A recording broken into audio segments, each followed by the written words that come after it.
It's 8 p.m. and here are our top stories in 90 seconds. You're talking about cutting ties like that, there's going to be some serious consequences. A decision to pull school resource officers out of one Front Range school district. School resource officers should not be in schools. The decision isn't so simple. Tonight, an update on what the school board thinks.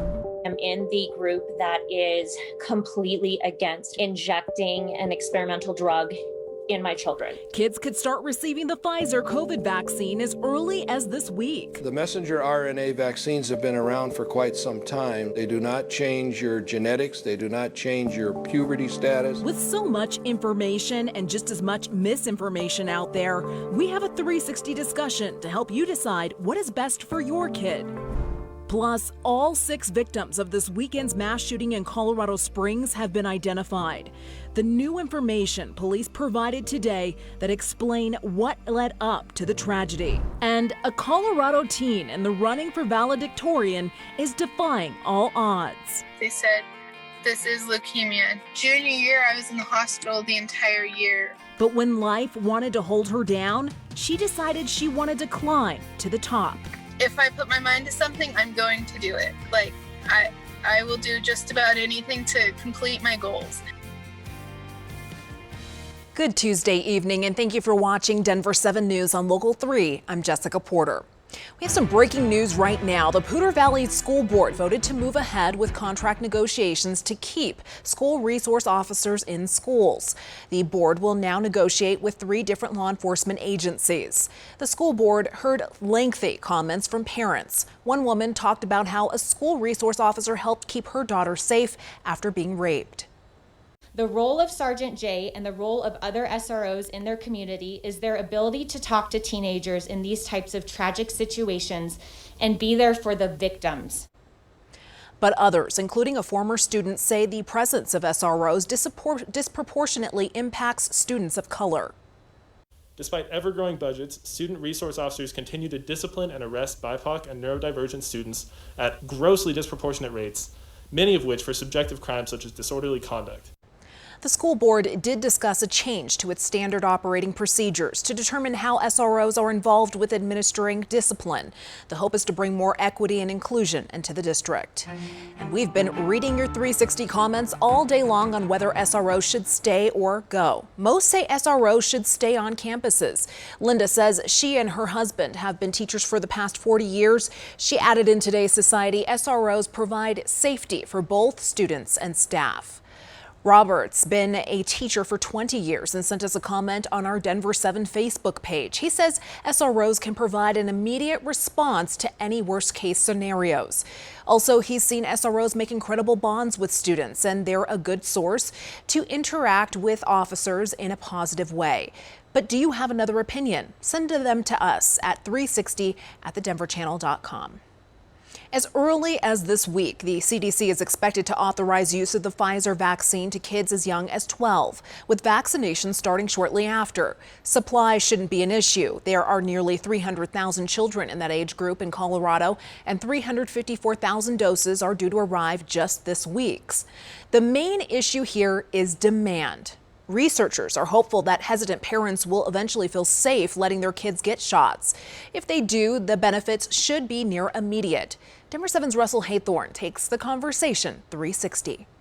Children as young as 12 could soon be vaccinated. News of the FDA's announcement that the Pfizer vaccine is now authorized for children 12 to 15 years old has parents on all sides reacting to that expanded use. I have 2 daughters. They're 8 and 5. I haven't looked into the science about or how the studies have been going yet. We want to wait till the last minute. I just want to wait a little bit longer. The news came with praise from some, hesitancy from others. So we're going 360 with doctors who argue it's safe, a mother who recently lost a child to COVID, another mother of a teen who developed blood clots, parents on all sides of the issue, and we start with the White House vaccine coordinator, Dr. Bashara Shukhair. We know that the vaccine is safe, the vaccine efficacy is almost at 100%. Despite that, there is a great deal of reluctance among some parents. A new Kaiser Family Foundation poll shows only 29% of parents would get their child vaccinated right away. 32% said they would wait and see. 15% said they would have their kids vaccinated only if their school required it. And 19% said they definitely wouldn't vaccinate their kids. That research mirrors exactly what we heard from parents. Like if it's going to benefit them, yeah. Concerned there's not going to be enough studies done, and I don't want to put my kids through that. Side effects other than the ones they've shown come up, you never know. We heard that if we don't do it, the kids can be able to come to school. In a statement to Denver7, DPS, the largest district in the state, said, "We do not require the COVID vaccine for staff or students. We do encourage staff and students to get a vaccine." We just don't know enough. I am in the group that is completely against injecting an experimental drug in my children. There are certainly cautionary tales. Utah high school basketball player Everest Romney was recently hospitalized days after his first dose of the vaccine. Just the worst thing is to have the doctor come in and go, okay, well, we found 2 blood clots inside his brain. Doctors continue testing to find out exactly what caused those clots. From what I understand, it is not a direct cause of the shot, but rather a perfect storm. We strongly encourage all of our patients and all of our community to become vaccinated because the risks of the vaccination are much less than the risks of the disease. On the flip side of that case, an Illinois family is urging parents to get their kids vaccinated after 15-year-old Dakota Morgan died of COVID-related complications. She asked me why this happened to her and what did she do to deserve this. And I told her that she didn't do anything to deserve this. Doctors tried to move Dakota to another hospital when she passed away. I thought it was just goodbye until I drove to the hospital. I didn't think that it was goodbye forever. Dr. Reginald Washington is the chief medical officer at Rocky Mountain Hospital for Children in Denver. He believes adolescent vaccines are safe. The messenger RNA vaccines have been around for quite some time. They do not change your genetics. They do not change your puberty status. He's encouraging parents to talk to your pediatricians. Get the facts from reliable sources. Obviously, the more children that are vaccinated before they go to school, the safer school is going to be. Acceptance among parents is now being closely monitored by health officials. Russell Haythorne, Denver7. Russell, thank you. And whether you're skeptical or planning on being the first in line for shots, we want to hear from you. Email us at 360@thedenverchannel.com and check back in with us tomorrow when the vaccine receives an official stamp of approval. Douglas County commissioners say people are free to go without masks if they choose so. They also admit the state mask mandate still exists, and so do punishments for violating it. 56% of adults in Douglas County have received at least 1 dose of the vaccine. That's about in line with Arapahoe and Adams counties. Governor Polis has ordered flags fly at half staff statewide to honor the lives of the 6 people killed in a weekend shooting in Colorado Springs. These are the faces of the 6 people murdered.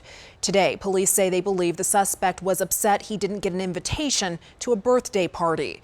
There were no documented cases of domestic violence against him, but he was known to be controlling and jealous.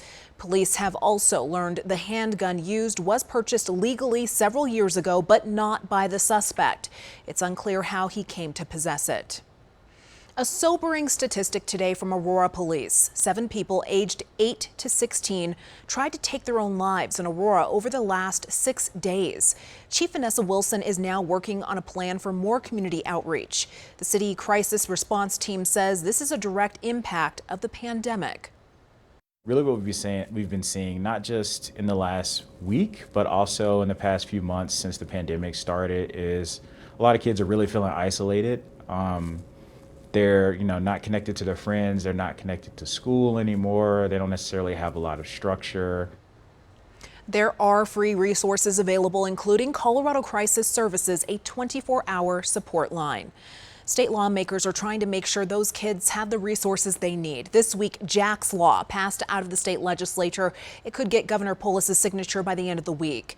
The bill is named in honor of Jack Padilla. He would have turned 17 this year. He took his own life 2 years ago.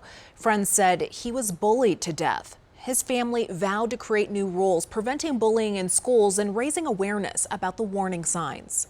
It's a club none of us wanted to join.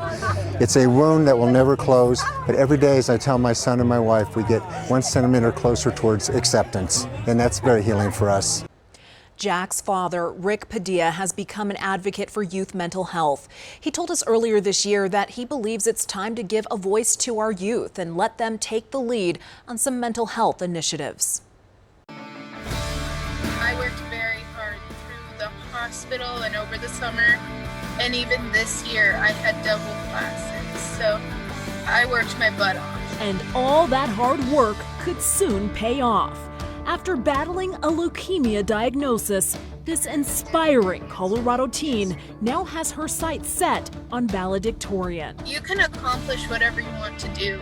You can follow your dreams. You can set a goal and accomplish it. Believe it or not, we have sunshine on the way for tomorrow and a nice warming trend. And coming up later, states are opting out of providing the extra $300 federal unemployment benefit. This is an important step towards returning to normalcy and strengthening our economy. But will this get people back to work? We share multiple perspectives.